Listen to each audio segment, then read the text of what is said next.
Okay, welcome everyone. This is Dr. Dave. We're back again with another BrainX AI and Medicine episode. Today we have a very special guest. We'll start with Vivek Natarajan, his introduction. So he's a research scientist at Google, leading research at the intersection of large language models and LLMs in biomedicine. In particular, Vivek is a lead researcher behind MedPalm and MedPalm 2, which are the first AI systems to obtain passing and expert level scores for the US medical licensing exams questions respectively. And MedPalm was recently published in Nature, has been featured in the Scientific American, Wall Street Journal, The Economist, amongst many others.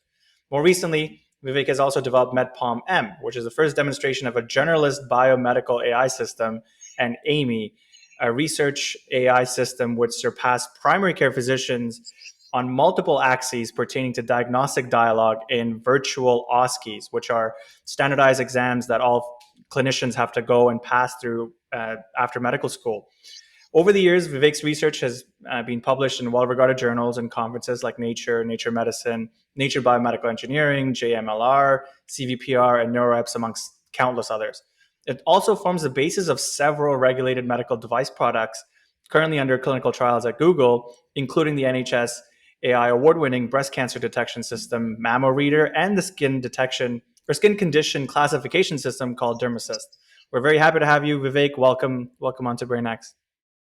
Thank you, Chintan. It's a real pleasure to be over here, and great to meet you, Dr. Mathur, as well. Yeah, thank Awesome. you. Welcome, Vivek. Dr. Mathur, did you want to lead us off? Yeah, no, thank you. So I'm Piyush Mathur. I'm the co-founder for BrainX. Just like Chintan, I'm also a practicing clinician. I work both in ICU and I'm an anesthesiologist. Also a co-founder for BrainX Community, and we have done a prior show with Vivek. Love his work. But before we get into more details of your work, what really amazes me is always to learn about people's journeys. So tell us about your journey. Like, what led you to AI in healthcare and all the great work that you're doing? Um, yeah, sure. I feel like I've been repeating this story several times, but I think it still provides a very good motivation for and grounding for the work that we are doing and the work that we have ahead of us. So I'll do that again over here. I'm from India, as probably you're as well, Dr. Mathun. So in parts of the country that I grew up in, for many people, going to see a doctor was often not an option. It meant like walking 30, 40 miles in extreme heat, or giving up on a day's wages, or going without food. And I knew people who had not seen a doctor in their entire lifetimes. And so this was one of the root node problems that has influenced me even when I was like growing up. And so back in my undergrad days, a few friends and I, we were trying to build this app called Ask the Doctor Anytime, Anywhere. And so this is a decade back. But back then, the technology and the machine learning needed for such a system to exist was just not ready. And so if you think about it, like back then in India, and like say even the big cities, people did not have smartphones, let alone the amount of internet and everything that's been consumed today. And again, the deep learning and machine learning had not matured for such a system, and both of them are like necessary components if you want to build out the kind of system that we were envisaging. But fast forward a decade, the arc of progress in technology and AI has been astounding. And so now you have in different parts of the world, especially even in like rural areas of Africa and India, people are regularly consuming many gigabits of data on their phones. Smartphones are ubiquitous everywhere. And then the second thing is obviously the progress with AI, and especially large language models over the last couple of years. So I think this combination of progress, it allows us to again like dream of what is possible in the future. And I feel like now the idea that world-class medical expertise is available to everyone everywhere in their pockets ubiquitously, I think that is no longer science fiction, and I think that is really, really exciting. And so that is all the background and motivation. I'm looking forward to digging more over here. So Yeah, that's Thank awesome. you. That's awesome, Vivek. I think just adding on to that conversation about like, being from India and like implementing this AI systems is interesting because, in like our North American system, we have this sequential way that we've progressed. And I feel like AI now is like almost serving as like a bypass without having to go through all these like different stages of, development that we've had like for the North American healthcare system. So I think it's very exciting because it actually offers that opportunity to like make it more efficient and in a shorter amount of time, more cost effective, and get it to the people who really need it, which are, a lot of underserved people and communities. So I'm awesome. Like, I'm really happy that, people at big places like yourself and Google are actually like investing and are concerned about that. To lead off, like, one of the questions around that is because there was a recent article that interviewed you about, kind of your vision and how you see your role in developing this biomedical AI. And in that article, you had mentioned about creating your dream would be, this is quoting your words. So I'm just trying to get a more sense of that. So you're quoting creating an AI doctor accessible to billions, right? And that's the vision that you have. So I guess in an ideal world, how do you actually envision this AI doctor would be implemented in the current medical infrastructure? And there's two caveats, right? In the North American medical infrastructure, and then, in the developing country, the infrastructures are vastly different. And so, how do you envision ideally that such an AI doctor would be implemented in such a system? Would it be mainly like analyzing medical imaging and creating reports, which is kind of what the sequential work is in a lot of AI work currently? Or would it have a more empowered role? And how would you see that? And then part three of that question is, how would it tangibly change the patient experience going through the healthcare system? Because ultimately, it all comes down to the patient and, their well-being, their priority. Because, as doctors, the first thing is do no harm. So those are questions. I'm happy to repeat them, but that's the kind of ideal vision. What do you have, and how would you, go about doing that? Yeah. So maybe firstly, I would say that I've previously, I think I've used this phrase AI doctor, and part of it is a little bit of like naivety on my side of things. And so that does not mean like that system is, meant to like replace expertise such as you both have over here and countless other amazing clinicians, but more rather like how do we amplify and scale up the expertise that we have today? Mm, Right. And so how do we make sure that people who need that expertise have that available as efficiently as quickly as possible?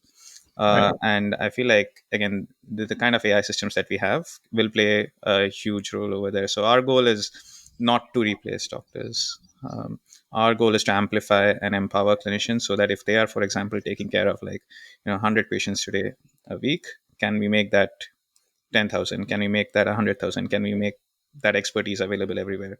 So I'm fortunate to be living in part of the world where I have access to the best doctors, and so like some of the best, the most famous clinicians and specialty doctors at Stanford. Can that expertise be cloned and made available to someone in India? That is the vision. So can we amplify them? Can we make that expertise available? And so that is the goal. And the exact way in which we go about doing this is, I think, there are a few important ingredients over here. And obviously, there's one aspect which is like making these models more and more capable, being able to do clinical reasoning, understand clinical language, understand and interpret multimodal data, medical data, and increasingly new modalities of data that are coming in that maybe even like human doctors or humans in general cannot comprehend, such as molecular data, genomics data, and so on and so forth. So there's that one aspect, but I think the more important aspect is more around like scalable oversight, which is building models that are very, very reliable and safe, and know when to back off to an expert in the loop and collaborate effectively with that expert in the loop to, you know, help the people and patients in their care journey. And so that's part of it is a machine learning challenge, part of it's an AI challenge, but a bigger part of that is also, I think, questions around the user interface, what like that looks like, how do we effectively and efficiently communicate information, because you don't want to be in a state where you're saying, oh, I don't know this, and then the doctor has to take over, but then they have to redo the entire consultation. Can you like Right. summarize that information in an efficient and effective manner so that they have 90% of what they need, and but they still have like the override button and can like guide the AI to like have further conversations, or do it more efficiently if they have to like really take over. So those are the kind of things. And so we like to call that scalable oversight, and that's where we a lot of our core research is focused on. So I think, yeah, the capabilities improvements, and this is what we have seen, especially over the last couple of years with all the papers and everything that is coming out, showing GPT-4 is great at this, Gemini is great at this, and so on and so forth. But I think what we really need is reliability demonstrations, demonstrations of approaches to scalable oversight, and then real world verification and validation studies, so that we can really prove that these things are indeed helpful in the real world, both to physicians as well as to patients, and really improving outcomes. So I hope like more of the focus going ahead is in that, because the more we do that, the more we build up trust in the community. And as like my dear teammate Alan also likes to say, healthcare moves at the speed of trust, and there's no shortcuts over here. So Vivek, let me ask you a question on that. There was a recent paper that talked about clinical reasoning, especially with large language models. Is it truly clinical reasoning that they're performing, or is it just regurgitation or recompilation of the knowledge that they have been trained on? And where do you think we are? Like, so when we think about like the autonomous cars and the levels of that, I'm not sure whether it's clinical reasoning that they are doing versus synthesis of a lot of information. um, yeah, I feel like a lot of people like to pontificate on those aspects. I try to not get into those things. My question is more like, are these systems helpful in the right way? Mm. So if they do reasoning that mimics a doctor, then that's great. If they do something else in a more black box manner that we don't understand, that's still okay. What we need to measure for is, are these things really helpful in the real world or not?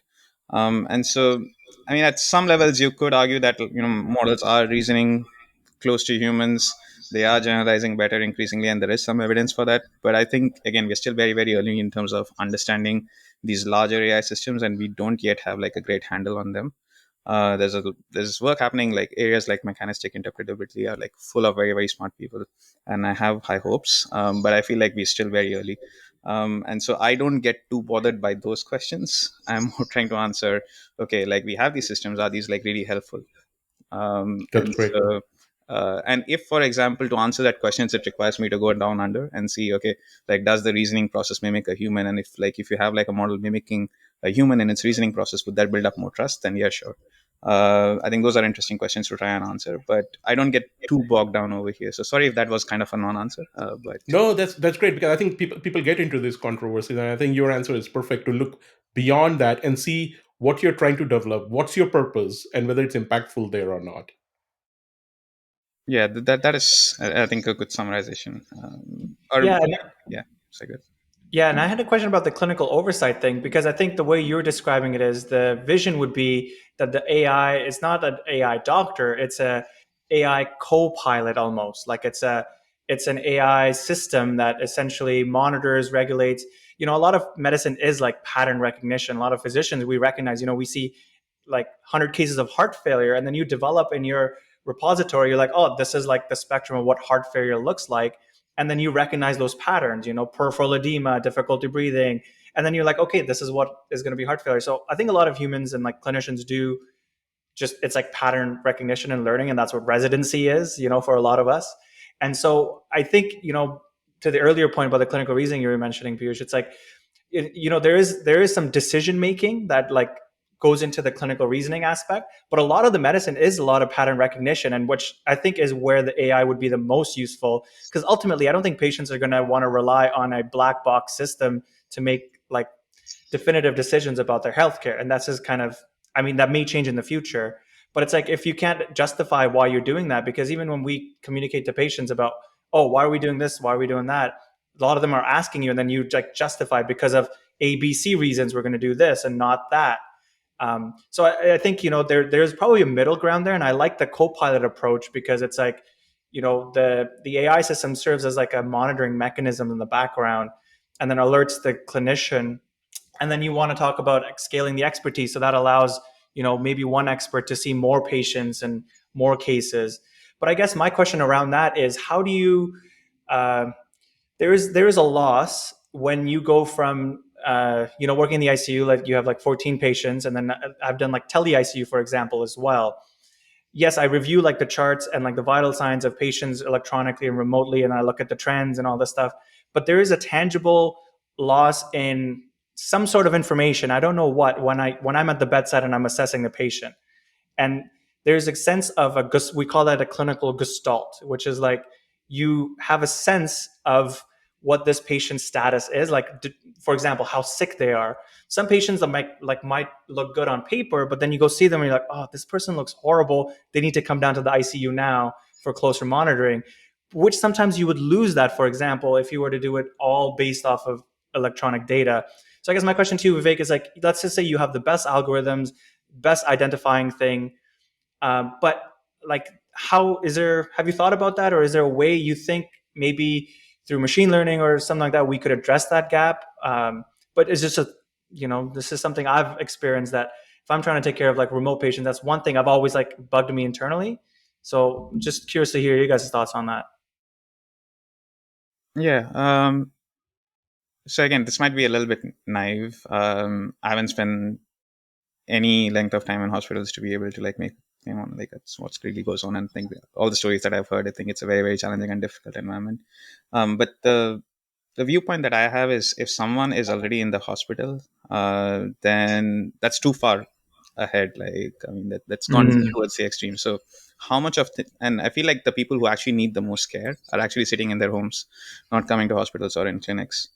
Mm. And so if we indeed end up like creating very strong medical expertise and democratizing it, then I think what we are going to end up having is a very new model of care, which is no longer episodic visits. And then when things go horribly wrong, it's like going to the hospital, but more rather like it's a continuous care. And so imagine what happens when you have like world class medical expertise sitting on your shoulder all the time that you can chat to for free, Mm. right? What does the world look like? What is the second degree, third degree effects of that? So I feel like that's a very, very new model. And if you have that kind of system that people really trust in, and I would hope that it can still, collect signals that are at far greater resolution that you might be able to when you're in a hospital, because you're again seeing them for a very short period of time. This can collect information over like their entire, you know, I Yes. would again like there's privacy implications of that and all those things, but like I would say more well-rounded information about their lifestyle, their habits, and everything, and all those things play a big role over here in terms of um, how do you provide care for them. And the question is, can you now, like, if you have that kind of thing, can you really keep them out of hospitals and make sure that they're really living their best and healthiest lives and really optimize their well-being? So in many ways, I think that is what we will end up moving towards. And Mm. hopefully the thing is like we'll have less and less people who need urgent care, or like really being admitted to ICUs, because we can like understand and things and like prevent things from happening like much, much before than they should. And hopefully that leads to better outcomes for everyone. I love that, Vivek, because I've been saying this for the longest time, that what most of the healthcare actually provides for is sick care. We really don't provide for much healthcare. And what you're Yes. talking about is provision of healthcare. And you're 100% right. If you think about, I actually have a plot on a figure where I try to show how many patient encounters occur during your different age ranges in life. And truly it's at the two extremes where you have those most, but the preventive aspect that you're talking about occurs in between where you have the least. So by the time you're 70, you already have injured yourself enough, and we don't really measure or care about it as much in between, because you're getting only these periodic checkups. You're really not collecting much data or information either. So I love that. I hope you can make that dream of yours and ours come true. Yeah, it's a shared dream. I think there's a lot of progress that needs to happen on the technology front for sure, but also in terms of broad trust building and regulatory and policies. But hopefully we can get to that kind of a future. Uh, Yeah, it sounds like a very idealistic sci-fi future, where you like have like maybe a watch or a pen or something, and it's like a, generalist like biomedical AI, like an AI assistant that like monitors your heart rate, your blood pressure, and like checks for fluctuations and like early signs of clinical disease. And again, it seems like the focus would be more preventative care and healthcare, like as Piyush like very nicely mentioned. It's true because by the time you're in the ICU, I make this joke all the time when people recover and like they're leaving. I was like, hey, it was it's time for you to like get discharged, and I'm like, I hopefully I don't see you again in the ICU, maybe in the grocery store or something, right? Because if you're in the hospital, like you mentioned, I think that's a great model, because by that time, like things have already been in motion for a while. For most cases, sometimes there's like abrupt things that we can't really predict. But most of the cases, like our hypertension, diabetes, COPD, heart failure, like a lot of these are chronic conditions that this exacerbate. So I guess it'd be nice to have a way to monitor that. And so I guess the follow up question would be, your NEJM AI publication was about like a generalist biomedical AI system. So is that kind of similar along the lines of what you're describing here, in terms of like a generalist AI that just monitors your overall health and is like your personal AI assistant? And then if you have like atrial fibrillation, then it alerts your cardiologist, who's like maybe in Stanford. He's like, hey, this person had like this 10 beat of atrial fibrillation or SVT. Like, what do you want to do about it? Like, do you kind of see that being the way that changes the patient's approach to the healthcare experience? Is that kind of what you envision? Um, yeah, I think you're right. I think that's kind of the direction that we are moving towards. Hopefully, again, the exact way in which we set up these models and AI systems is TBD. I mean, since we worked on that research paper, generalist biomedical AI, I think we've like maybe flipped around a little bit in terms of like how the exact nature of the system looks like, and so that was one very specific research direction and hypothesis that we had. But it could be like it's more of an agentic kind of system with like a central coordinating brain that processes and integrates all the systems, and then once it's uncertain or has enough data to call off like a specialist model or like a specialist human, it can branch up to that and get that expertise and integrate that, and then do many other things for you. Things like, for example, booking an appointment for you, or getting like your prescriptions ordered and things like that. So like really like a personal Mhm. health agent that you're talking about over here. But yeah, we have to the architectures or the way in which we implement that, and especially the manners in which we might be able to get them to be approved for use in the real world. I think that's an open question still. Right. I think the tagging of like the specialist models later, it makes a lot of sense to me. Like in the ICU, like we're inundated with a lot of information. We have a lot of like for one patient, you would have like blood work every single day. There's like hundreds of like data points. And typically, like, you do that at rounds and you review it and you have like different team members who collect different data points. You have the respiratory therapist who gives you like data about the ventilator, the respiratory status, et cetera, et cetera, et cetera. But it would be nice because some things are just automatic. Like if someone has a fever, you're going to send cultures. Like if someone has an increasing white count, you're going to notice that, or the platelets are dropping, you're going to reassess the heparin. There's a few things that are just standardized, Yeah. which if you had a generalist system that like just was automated on that, could just implement that, and then you just review that, and then that would be one way to like scale that expertise or make your time more efficient. Um, but I guess, going back to your earlier point about like assessing the outcomes and like what the benefit is to the patient. So I guess my concern really question is like, how do you genuinely assess that? Because, something like in the ICU, maybe it might be better in a outpatient setting, but in the ICU, like a lot of the clinical trials for 40 years, we're still arguing about fluids and like steroids because the patient population is so heterogeneous. We're not able to see a clear signal of benefit. So how in that setting would you even go about determining the benefit of an AI system versus maybe an outpatient system? I'm not too experienced with that, but maybe an outpatient system might be better. But I'm not sure if you guys have encountered that issue before or have run into that before. Yeah, I think that this is probably going to be the most important question in the coming years. Like, how do we measure it? What sort of proxies are useful for us? I mean, one of the challenges is people in technology and AI. We're kind of very very impatient, and we like try to look for proxy metrics that we can like measure in like a few seconds or a few minutes, and in healthcare that's completely impossible. So we try to cook them up. Sometimes they are correlated with the final metrics, the clinical related metrics that you care about. Sometimes they're like widely off, and that leads to all these implementation gaps and failures in the real world. Mm-hmm. So we have to account for that, but it's also important to not slow down the development. So a big part that we invest in is in creating simulation environments that are kind of reflective of real world workflows. And they can take various different shapes and forms depending on the kind of tasks that you are interested in. And over there, you can start measuring proxy metrics that are, again, in your best guess estimate of and reflective of real world. And So from like a modeling perspective, from like a systems building perspective, you can push a lot in these environments because they're now increasingly becoming high fidelity. And again, I come back to the analogy that you raised over here, which was with self-driving cars. And so if you look at like some of the systems that we have out there, before these systems were like really safe to be like put in the real roads, a lot of the training was happening in simulation and still continues to happen in simulation because you can uh, encounter and create environments that you would probably never see in the real world. But it's very very important to be able to like have a grasp of what to do over there. And there's a lot of things that we can do in simulation, and so that is one area that we really invest in a lot right now. But like healthcare system is so complex, there's like so many different variables that you need to account for. And so we are very very aware of that you can't do everything. So even if, like, for example, the patient has the same symptoms, the same presentations of disease, the same lab tests and everything, the the context matters a lot, the resources that are available matters a lot. And so Yeah. that same patient may have like very different treatment recommendations in one hospital versus another, let alone like one geography versus another. And so teaching a model to account for those contexts again in simulation is a challenge, but it's an interesting challenge that we're trying to overcome right now. And so there are all those nuances and things that come in over here.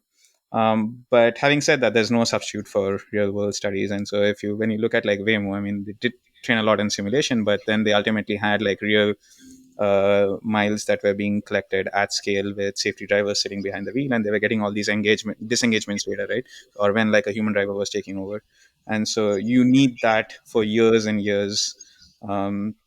And so again, we need the infrastructure for that. And some of that will, and if we are increasingly thinking about like preventive at home health measuring and monitoring, then I think being able to like collect that data is also going to be important. But I feel like that's also better because some of the outcomes or the things that you're measuring in an ICU may not give you differentiated enough results, whereas at home you might be able to monitor for a longer period of time, and so you might be able to see like more meaningful metrics changes. More trends. Yeah. And Yeah, so I mean that's interesting, right? Because the thing you mentioned about like, self-driving car, like you trial and error, you try it on the real world and you see, and then you iterate on that, which is that kind of the typical approach for machine learning and like a lot of tech industries. But it's very interesting because that's contradictory, not contradictory, but it's at odds with like the fundamental principle of medicine, which is like do no harm, which does not correlate with like just try it and see how it happens, like, so you're not going to just try it on a patient because yeah. there's like an inherent conflict to that, to those approaches, which is why it's so interesting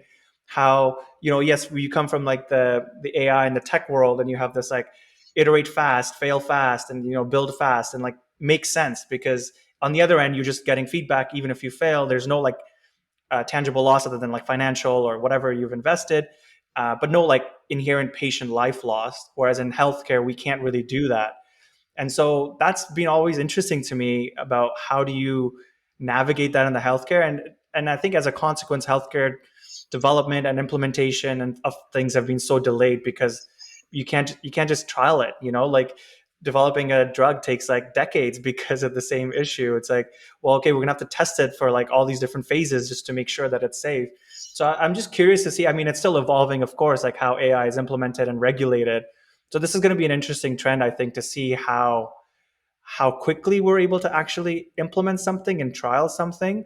I know there's like this massive AI hype right now, and a lot of people are implementing things, which is good. Like simple tasks like diagnosing, lung nodules on a CT scan. Cool, like that. As long as you have like oversight, it's fine because you can trial and error that. So I guess from your perspective, like, do you guys have like teams of clinicians and different people who kind of implement and input?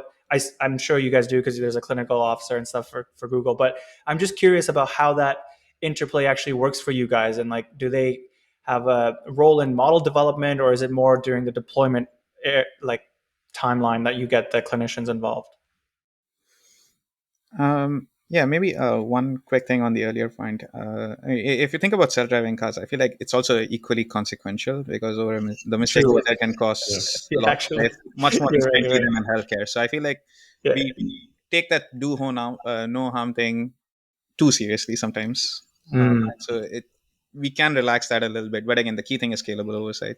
So I think there's more flexibility over here. That's what I'm trying to get at because there's more lag over here, basically, from like the intervention to the outcome, and that allows you to do things more creatively to like measure and monitor and make sure that there's no harm happening. And so that means we can be less conservative. Whereas I feel like people who are working on self-driving cars have bigger challenges, and so that's actually good for us. Um, and Cool. so, yeah, and so coming back to your question, yeah, I think for us, like we're not new to medical AI. Like I think Google has been working on this well before my time as well, and we've done some seminal work dating back to 2015, 2016 when deep learning in medical imaging was shown to be like really a promising area. And so since then, Google has invested in creating teams where it's not just AI researchers or engineers, but also like people with lots and lots of clinical experience. And that's been incredibly useful for someone like me who has no background in medicine. And so being able to talk to someone like Alan, who's my co-conspirator in chief in a lot of the work that we are doing, and tap onto his years of experience in medical school training, the wisdom, the fact that he still practices. Still a practicing vascular surgeon. Those are all big things for me. And so he comes back and tells me all these stories about the NHS and everything, and that's great to hear. It gives me a lot of context.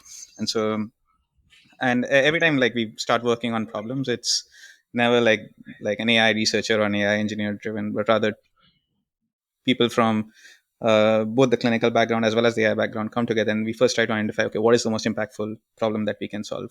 And then again, we don't rush into the implementation. We try to put metrics around it to measure, Mm. okay, how are we making progress? Because that's again very, very important. And then the third step would be to create proxy metrics that you can implement while you are doing the model development and while you have baselines. And then you start measuring them. And then when you have the baselines and those results, you know what is the amount of work that is needed, whether that's getting more data, whether that's creating custom model architectures, and so on and so forth. And then you start doing the implementation work. And then when you have all those things, then you decide, okay, is the model ready for maybe real world testing or not? And again, all sorts of inputs come in from people, not just like from clinical or the AI backgrounds, but like people who have regulatory expertise, legal expertise, policy expertise, social scientists, and so on and so forth. So um, yeah, so we are a very, very interdisciplinary team. um, and obviously when you have like a lot of different experience, like expertise and opinions, things can slow down a little bit, but I think that is for good reason. And that has, I would say, generally been a net positive for us. Yeah, and being Google probably helps with getting the right people engaged in the right problems too. So that's good to hear. Chintan, if I may add, like, so when we were developing Humanely, which is the large language model uh, output human evaluation tool that we built, and we made at BrainX AI Research, we made it freely available to everyone, so that they could perform consistent, comprehensive human evaluation of large language model outputs. I really applauded Vivek's and his team's research, because theirs was all their work demonstrates leadership. They have been the ones who have been doing it correct, the right way, in the most comprehensive manner for quite some time. So I truly applaud them, doing that in such a meaningful way. And then we just try to extend that a little bit.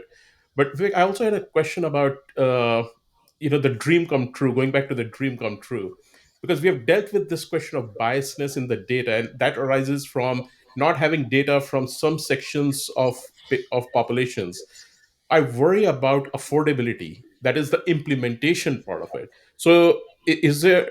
What do you see as a roadblock there that we have to, or the prompts that we might have to overcome as we think about implementing from cost affordability point of view? Because it adds another layer. I think a lot of people think that it will remove layer, but it comes at a significant cost. Some of these tools. So, how do we overcome the issue of implementation where it's needed the most? um, yeah, I would say I'm less worried about the cost aspects generally. For me, it's mostly the reliability and the safety aspects, and how do we build up scalable oversight mechanisms. Because the general trend, if you look at software and also with computing in general, it's been this Moore's law kind of trend where the costs have been going down every few years. And because AI is such it's a societal level transformation that spans not just medicine and healthcare, but obviously I am very biased, but I think that medicine and biology is going to be the fields that are most profoundly going to be impacted by AI, but it's impacting everything else like legal and finance and so on and so forth. So the incentives are there for society as a whole to bring down the costs for, say, for example, serve these models at scale and really make them efficient and cheap. So if you're asking from that perspective, I would actually think the expertise that you have access to and the cost that you're going to end up paying for them, that's going to be really, really affordable, even for some of the most economically, I wouldn't want to say behind, but like least well off people in different parts of the world. And so I feel like this is actually the best bet that we have, the combination of technology and AI that we have to make this kind of medical expertise broadly accessible. So the key challenge is again like around safety and reliability and so on and so forth. The question around bias is a very interesting and important one. and again, I am naive over here, and you both will know far better. But like the impression that I get is a lot of medicine that has been practiced till date has been tailored towards the average person, and that average person turns out to be someone who is white in like their mid 40s or 50s, based in the western parts of the world. But we know that medicine and biology is really personal and individualized, right? And so again, with the fact that we have these models that can like hold on to data at scale, understand data at scale, interpret the nuances and things like that, I think it gives us a new bit towards personalized medicine that is really tailored to the individual. And so that is the great hope with these new classes of models, because we have the capability right now. And the data generating processes that we have, especially at some of the lower resolutions of biology, I think that makes the stream more and more tangible, where like we'll have more personalized uh, measures of outcomes and how things are evolving within your human body and so on and so forth. And with the systems that are capable of making like understanding that information, I think that dreams becomes more tangible. In the near term though, or like at least where we are right now, there are challenges still. Getting hold of data, healthcare data, is really challenging. What is there in the public domain is can be contaminated, although there are, I think, very very interesting nuggets of information generally, because uh, again, we as humans, I don't think we grasp the volume of the internet, like the amount of information on Wikipedia. Like it'll take several lifetimes for us to like go through all of them. And so sometimes we underestimate what is over there, and I feel like people just come up with very simplified simpleton opinions saying, oh, this thing is biased, this thing is that biased. But when you use like smaller cohorts of data, you are even more biased, far more biased than what you have when you're using internet scale data, and you have like so much more information. And so the key thing is to teach the model how to use that information effectively, and to be able to reason about it accurately while ignoring, say, some of the obvious flaws. And we are seeing that there is enough evidence that the models are actually able to do that. And so I think that is great, and I feel like large models are inherently less biased than the smaller models that are trained on, say, smaller cohorts or smaller sections of data that you have access to. But I think we can do better over there, make and that, I think, again comes requires public private partnership, governments to come together, academia to come together, the care provider systems to come together to make data more accessible, to be able to train these systems, real world data. But again, if that doesn't happen, I am not too worried, because again, I feel like the simulation environments is again a huge thing over here. You can start to simulate things that you will never probably see in the real world, and that is again a huge thing.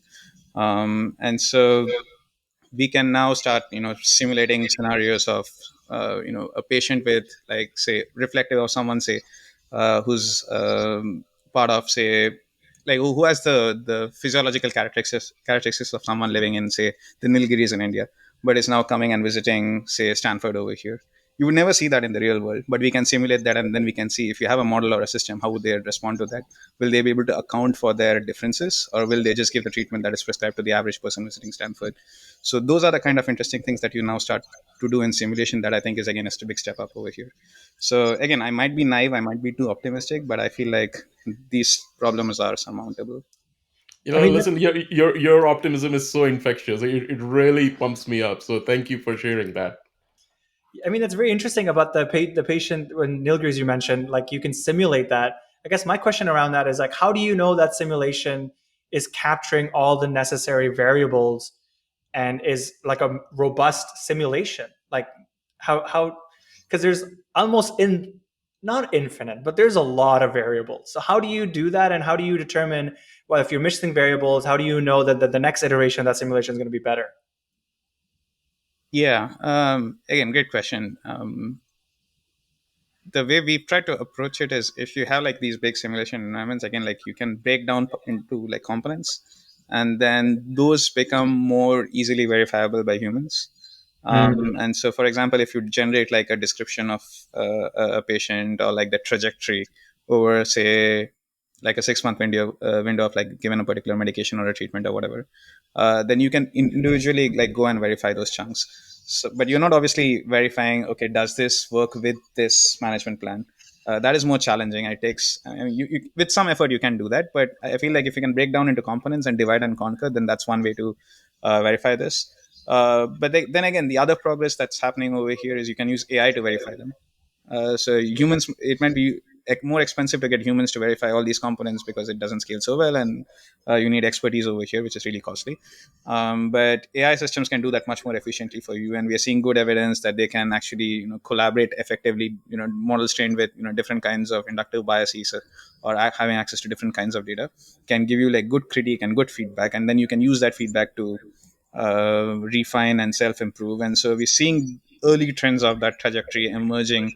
Again, this is not unique to medicine and biology. This is We are seeing this across the board, Hmm. and the implications of that I feel are quite profound, and we Yeah, don't grasp it. But yeah, I was that's going to one. say, like, do you see this as an approach to counteract the fact that when you said more data, like training on the internet, it's better for those models, but like a lot of developing countries don't have the same amount of data. Like they don't have daily venous blood gas or arterial blood gases to like check the trends of the oxygenation status of a patient. Just as an example, like, and so how do you account for the differences of the availability of data, and then how do you prevent like a model developed in the North American ecosystem deployed in rural India, but then you're not taking into account the appropriate variables? So is that simulation approach like a way to counteract that in your mind?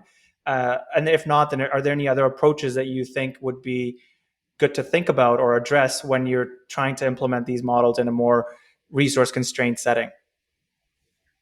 um yeah Obviously I'm very biased towards simulation because I feel it's scalable. But again, there's no real substitute for actual real world data collection, and figuring out creative ways to do that. And we have a few things that we've done, especially in the dermatology space recently. I think that tells us that okay, this is more viable. um, and so it's not one or the other, but it's like a mix of both. Mm. And So I think we need that combination. But the third thing that I think again makes me really, really hopeful is the new classes of models are also more data efficient. So what previously required, say, like 100,000 examples or a million examples to learn about, say, a given pathology in a medical image, now requires like 5 examples. Um, so Sorry, five? Did you say five? the numbers are coming down very rapidly. And so there was this. So with the Gemini 1.5 long context models, for example, and it's not in medicine, it was in translation. It was one Mm. of those languages that's I think spoken by 200 people, and there's like one guide with like just loose translation of like these different words.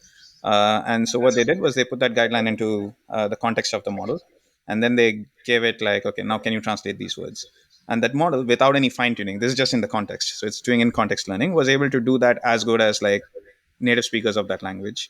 And so Wow. this is kind of telling you, okay, like the direction in which you're going towards, which is more like data efficient models who are doing more in context and more, I would say, efficient learning.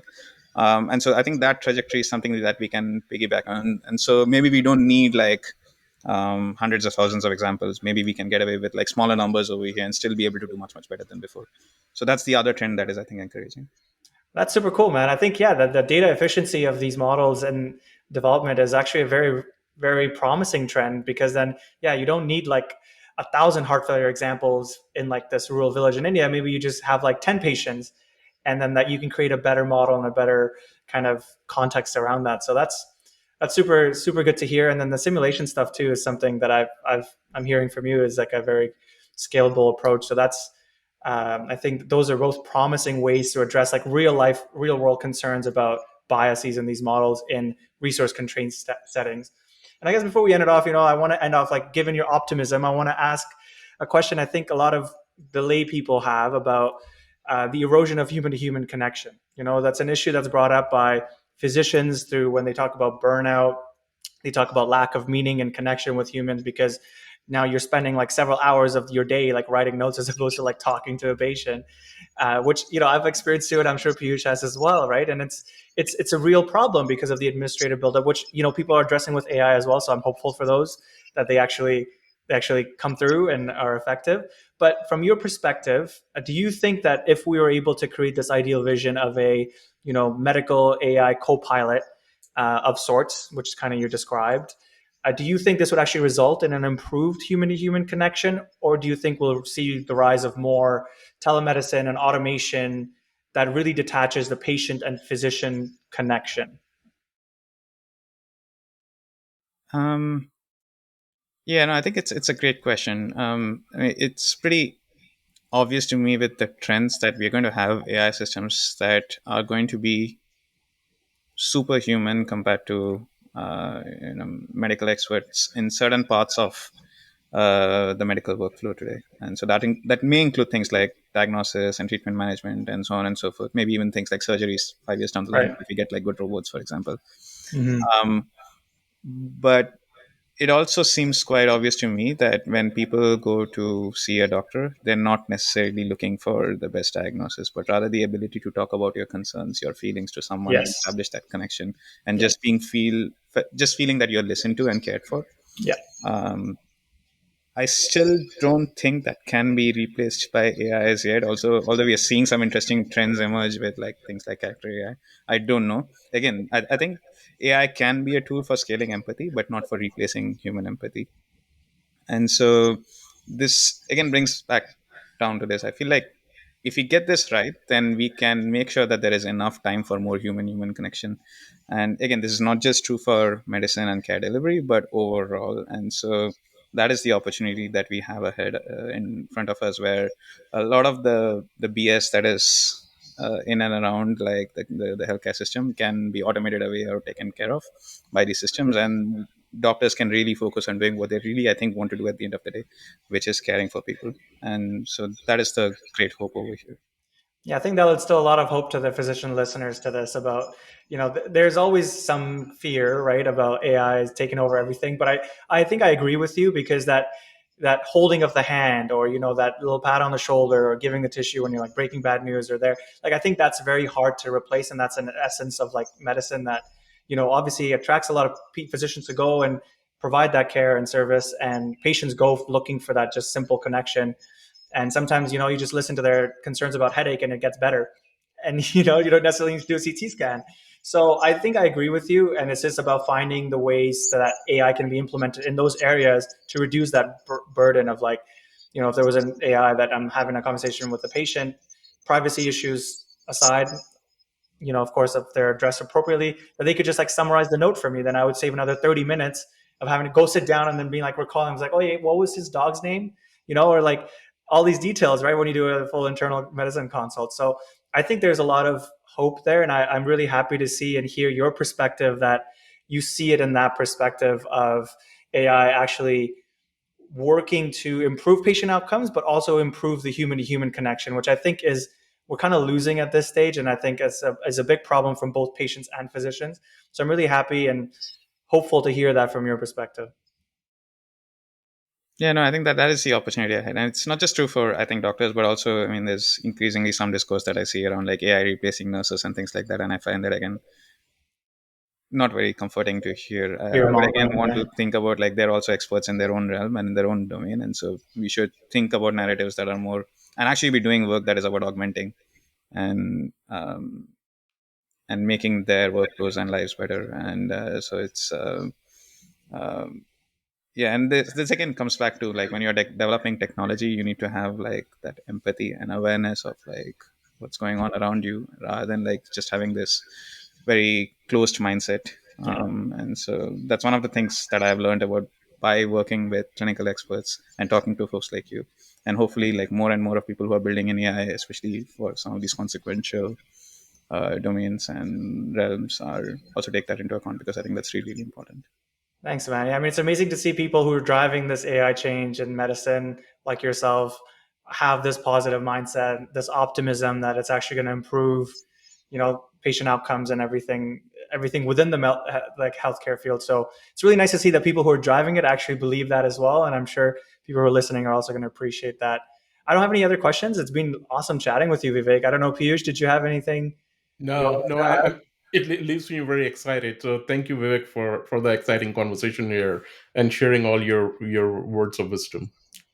No, likewise. I think being able to talk to experts like you helps, also validates and tells me that okay, the things that we're doing or like the way we are thinking about this is also probably the right way. So again, really appreciate this conversation. And we Awesome. really appreciate you joining us and being featured on BrainX. We hope we get more opportunities like this with you and your team. Likewise, no, it will be a real honor. Thank you. Cheers, Vivek. Thanks so much for coming again. Take care. Thank you. All right, take care, guys. Bye bye.